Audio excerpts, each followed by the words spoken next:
এই পৃথিবী এমন একটা জায়গা যে জায়গার মধ্যে কেউ আপন নয়। পৃথিবীতে কেউ স্থায়ী হয় না, হোক না সে ফেরাউন কিবা নমরুদ, কেউ ভবে চিরকাল রয় না। ঠিক কিনা বলে? চলে যায় যেতে হয় কবরে, চলে যায় সব সেরে যেতে হয়। মৃত্যু মানে না কোনো পরিচয়। ঠিক কিনা বলো? চলে যায় সব সেরে যেতে হয়। মৃত্যু মানে না কোনো পরিচয়। সব রাজা মহারাজা আর মহাবীর, সব রাজা মহারাজা আর মহাবীর, কাউকে সে অবকাশ দেয় না। পৃথিবীতে কেউ স্থায়ী হয় না, হোক না সে ফেরাউন কিবা নমরুদ, কেউ ভবে চিরকাল রয় না। ফেরাউন শেষ তক ছিল না, মৃত্যু তাকেও ছেড়ে দিল না। ঠিক কিনা বলেন? ফেরাউন শেষ তক ছিল না, মৃত্যু তাকেও ছেড়ে দিল না। রয়ে গেছে তার সব স্মৃতিচিহ্ন, রয়ে গেছে তার সব স্মৃতিচিহ্ন, কেউ আজ তার কথা কয় না। পৃথিবীতে কেউ স্থায়ী হয় না, হোক না সে ফেরাউন কিবা নমরুদ, কেউ ভবে চিরকাল রয় না, কেউ ভবে চিরদিন রয় না। ঠিক কিনা বলেন? এই পৃথিবীতে আজকে আছি আমি, আগামীকালকে থাকবো না। এই পৃথিবীতে আমার দাদা ছিল, আমার দাদার বাবা ছিল। এই পৃথিবীতে আমার আপনজন প্রিয়জন কত মানুষ ছিল, কই গেল আজকে তারা? কেউ নাই। একদিন এমন সময় আসবে যেদিন আমি আর আপনিও থাকবো না। কথা কোন ঠিক কিনা বলে? যেই ব্যক্তির রুহের মাগফিরাত কামনায় আজকের মাহফিল বাদশা ফকির, একদিন তিনিও আপনাদের মতো শরীরে শক্তি ছিল, সুঠাম দেহ ছিল, তাগড়া জোয়ান ছিল। কথা কোন ঠিক কিনা বলেন? কিন্তু আজকে সেই বাদশা ফকির নাই, সেই বাদশা ফকিরের আত্মীয় স্বজনরাও নাই, হয়তো নাতি নাতকুররা আছে। একদিন এমন সময় আসবে আমরাও কেউ থাকতে পারবো না। ঠিক কিনা বলেন?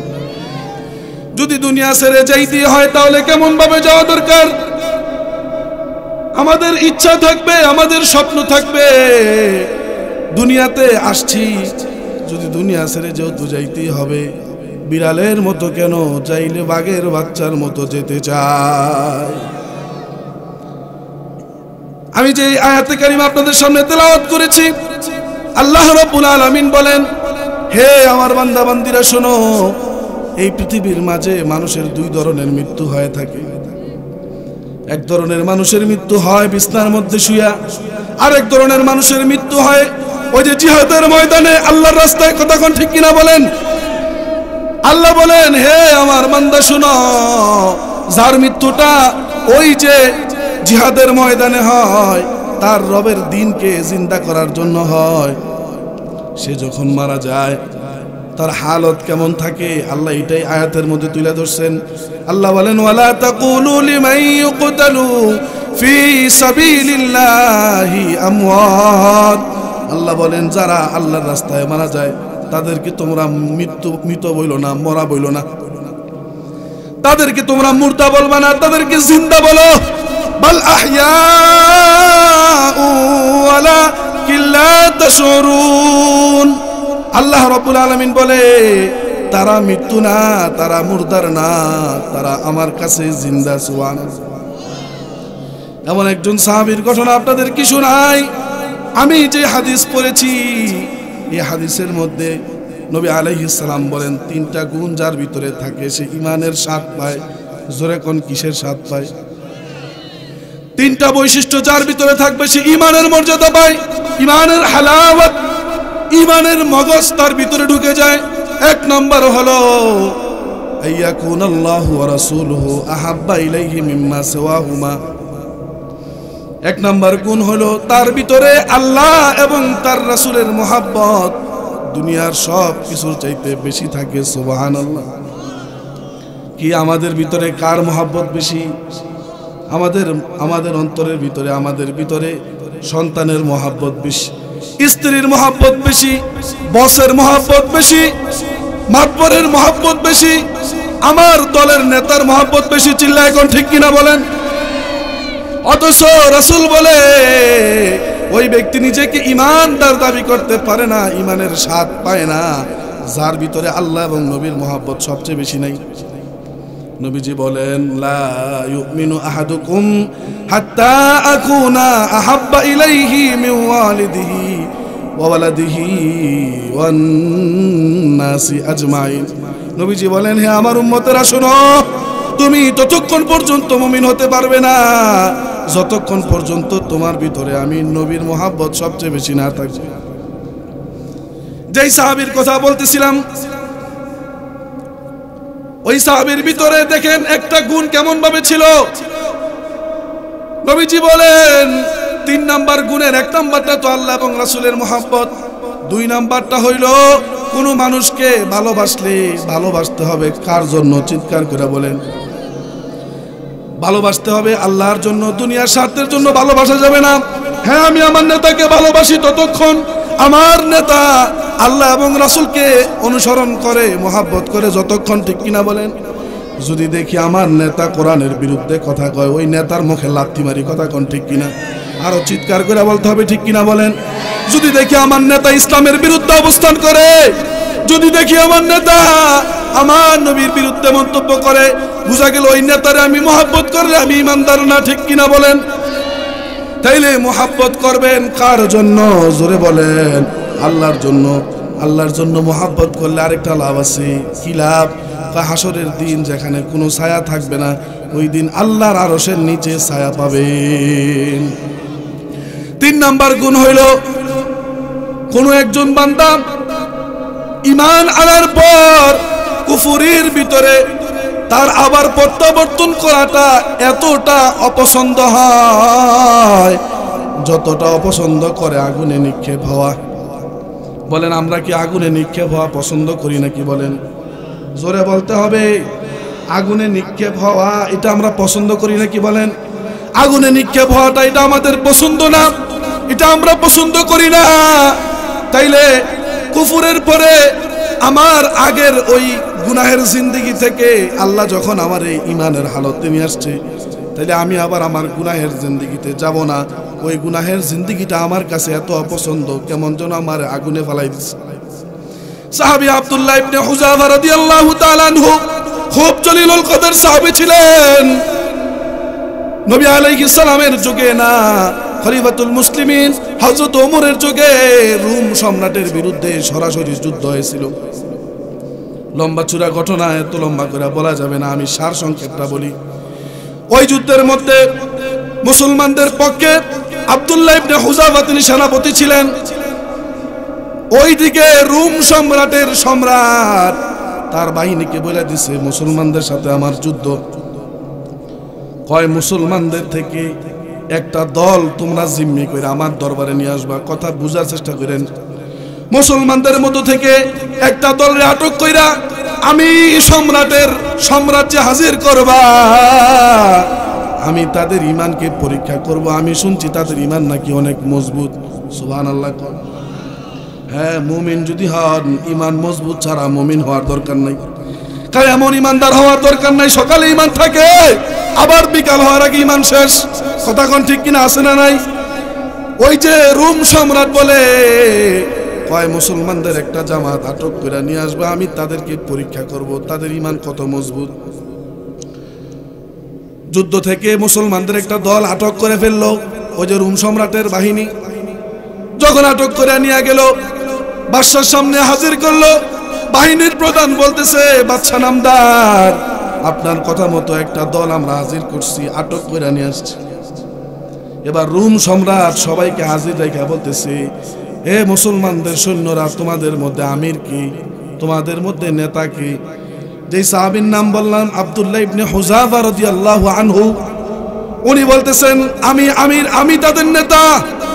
আব্দুল্লাহ ইবনে হুযাফা এই কথা বলার পরে আশেপাশের সমস্ত মানুষ মনে করতেছে এখন না জানি আব্দুল্লাহ ইবনে হুযাফার শিরটা উড়ায় দেয়, গল্লাটা উড়ায় দেয়। কিন্তু না, রোম সম্রাট তার চেহারা দেখে পাগল হয়ে গেছে। সুবহানাল্লাহ। রোম সম্রাট বলে আপনি আমার পাশে এসে বসেন। এই কথা বলার পরে উপস্থিত মানুষেরা অবাক হয়ে গেছে, শত্রুদেরকে বাদশা কেন এত কাছে নিয়ে বসাইতেছে। এবার আব্দুল্লাহ ইবনে হুযাফাকে রোম সম্রাট পাশে বসানোর পরে বলতেছে, হে রোম সম্রাট। রোম সম্রাট বলে, হে আব্দুল্লাহ ইবনে হুযাফা, আপনার চেহারা এত সুন্দর, আপনার প্রতি আমার মহব্বত তৈরি হয়ে গেছে, আমি আপনার সাথে বন্ধুত্ব করতে চাই, সম্পর্ক করতে চাই। কিন্তু আব্দুল্লাহ ইবনে হুযাফা বলে, আপনার সাথে আমার বন্ধুত্ব করতে কোনো সমস্যা নাই, কিন্তু আমি যে মুসলিম, আপনি খ্রিস্টান, আপনার সাথে আমার সম্পর্ক হতে পারে না, আমি আপনার সাথে আমার সম্পর্ক করতে চাই না। এক পর্যায়ে রোম সম্রাট আব্দুল্লাহ ইবনে হুযাফাকে বলে, তুমি আমার কাছ থেকে কিছু অফার নিয়ে যাও, তুমি যদি আমার সাথে সম্পর্ক করো, আমার কথায় তুমি রাজি হয়ে যাও, এই রোম সম্রাটের অর্ধেক তোমাকে আমি ক্ষমতা দিয়ে দিব। আর আমি যখন রোম সম্রাট মারা যাব, আমার মৃত্যুর পরে অর্ধেকের মালিক হইবা।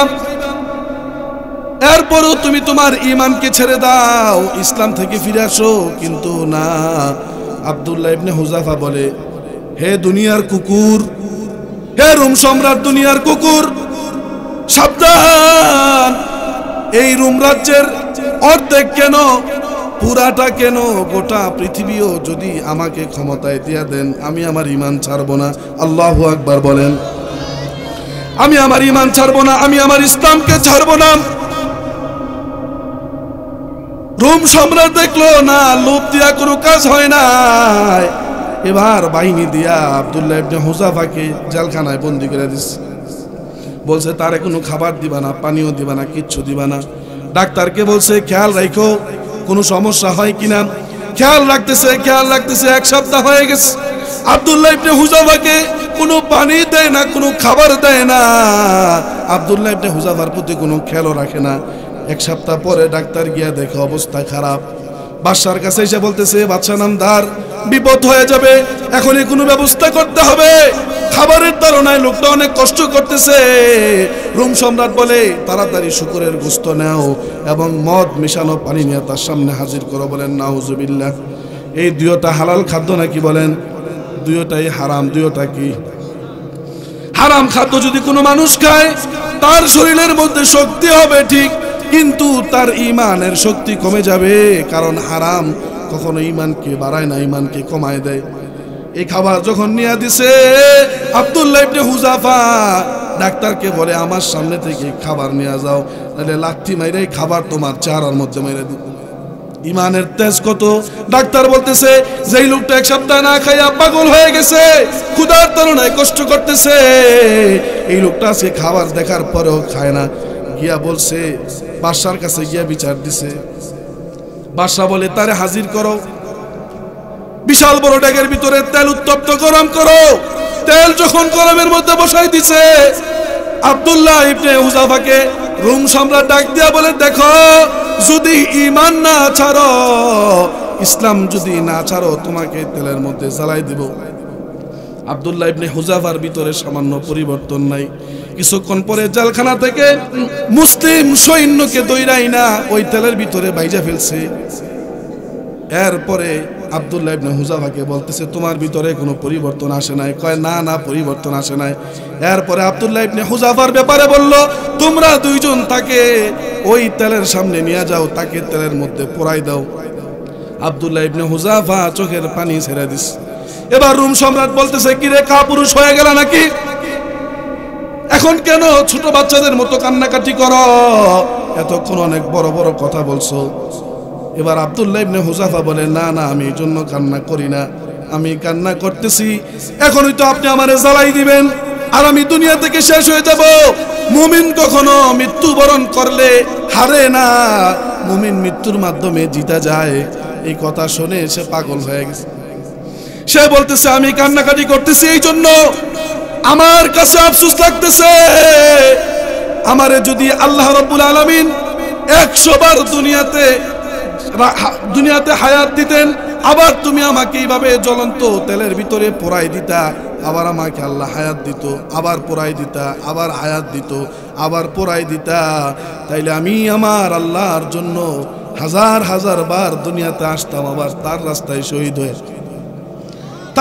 শহীদ হয়ে যাইতাম। কিন্তু না, আফসোস লাগতেছে তুমি আমার এখন মাইরা দিবা, আমি শেষ হয়ে যাব। এই কথা শুনে ওই রুম সম্রাট বলে না না, তাকে মারা যাবে না, তাকে মারলে আমি পরাজিত হয়ে যাব। এবার বলে আমি তোমার ইমান দীপ্ত চেতনা দেখে পাগল হয়ে গেছি, আমি তোমার কপালে একটা চুমা খাইতে চাই। কি খাইতে চাই? কয় না না, আমি আপনার কপালে চুমো খাবো না। কয় তোমার কপালে যদি আমি চুমা দিই তোমাকে আমি ছেড়ে দিব। কয় না না, আপনি আমার কপালে চুমা খাবেন এই শর্তে যে মুসলমান যত সৈন্য এখানে বন্দী আছে তাদেরকে ছেড়ে দিবেন। রোম সম্রাট তার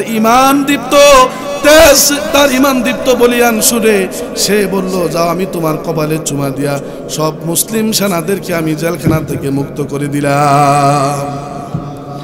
এখনো সেই বাংলার জমিনে আব্দুল্লাহ ইবনে হুযাফার মতো সৈনিকের দরকার আছে না নাই বলেন? আব্দুল্লাহ ইবনে হুযাফার মতো এমন সৈনিক যদি থাকতো, আমার দেশের মধ্যে ইসলাম নিয়ে কেউ বাড়াবাড়ি করতে পারতো না, ঠিক কিনা বলেন?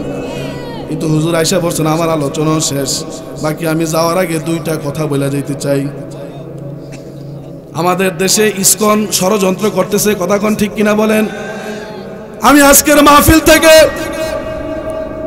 হিন্দুত্ববাদী সন্ত্রাসী ইসকনকে বলতে চাই, শুনে রাখো, আর একবার যদি আমার দেশের কোনো মুসলমান নিয়ে ষড়যন্ত্র করো, বাংলার 99% মুসলমান তোমাদের পিঠের চামড়াও রাখবে না।